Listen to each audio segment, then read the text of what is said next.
Okay, so today I have another webcam that's a PTZ camera, this time the lowest price 4K PTZ camera that I've found on the market for. You can get it for less than $100 at the moment on Amazon. It's the EMEET Pixy 4K PTZ camera. And today I'm going to test it out. I'm going to look at its software.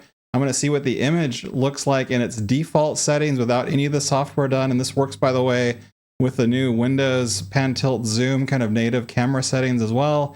And then I'm going to tune it a bit with the EMEET Studio app, and we'll see what that looks like and test out the audio on it as well and see what it can do.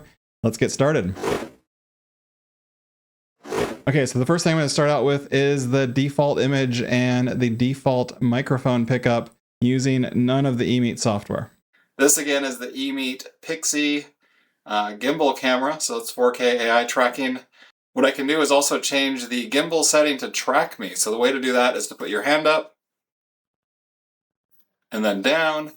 And now I can see the blue light flash a bit. So now if I move, it's going to track me from side to side. So that way it will always follow where I'm at once it sees me in the frame.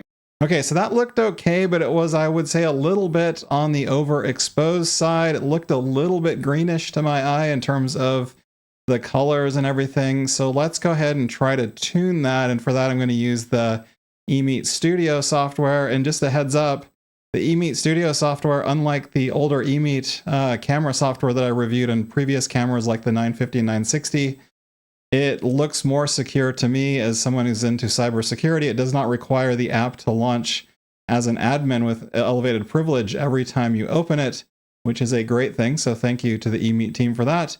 But let's see what the tuned settings look like in the EMEET Studio software.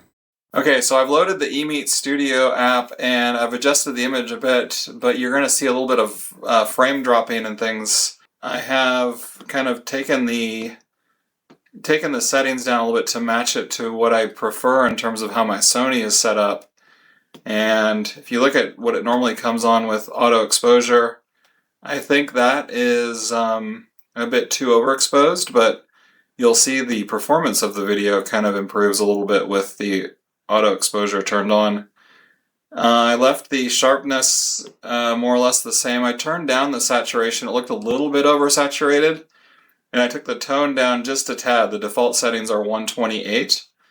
And then if I go down to white balance, even though my lights are set at about 5,000 kelvins, I've set it to 4578. Now if I turned it to auto white balance, that did say it was at 5,000 kelvins, and to me it looked a little bit on the green side. So by turning it back to 4578, it looks a little bit more close to reality in terms of how I'm seeing things.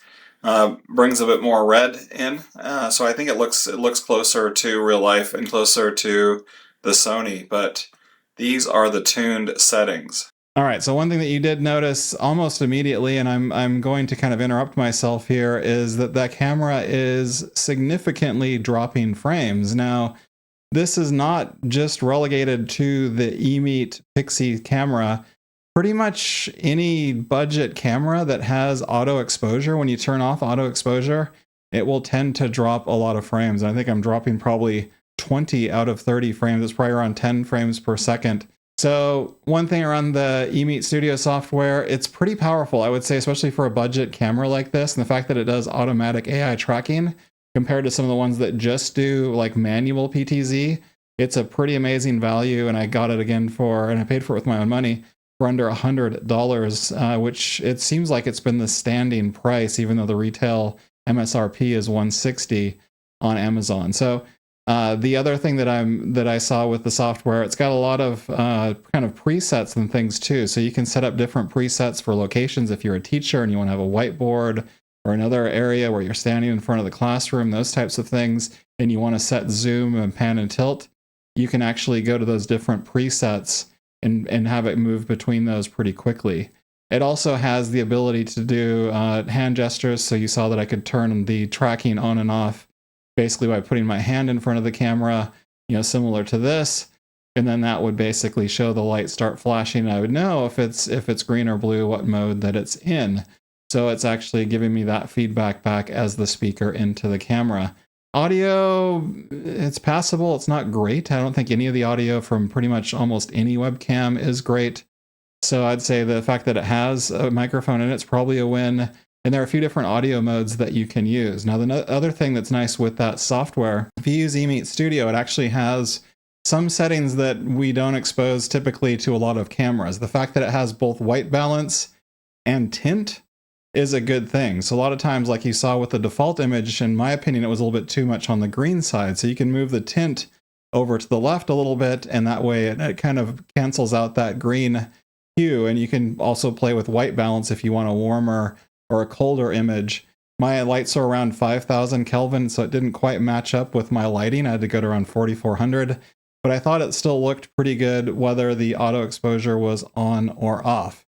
So my verdict on the EMEET Pixy, this camera, I would say, you know, for what it is, it's a great value as a 4K camera for sub $100. I would say it's totally worth it, especially if you're coming from a camera that is not so great. If you're coming from a 1080p or a 720p camera and you're thinking about one, or you need one that does pan tilt zoom and AI tracking, that's a good thing. The cable that it comes with is a 1.5 meter, almost 5 foot cable.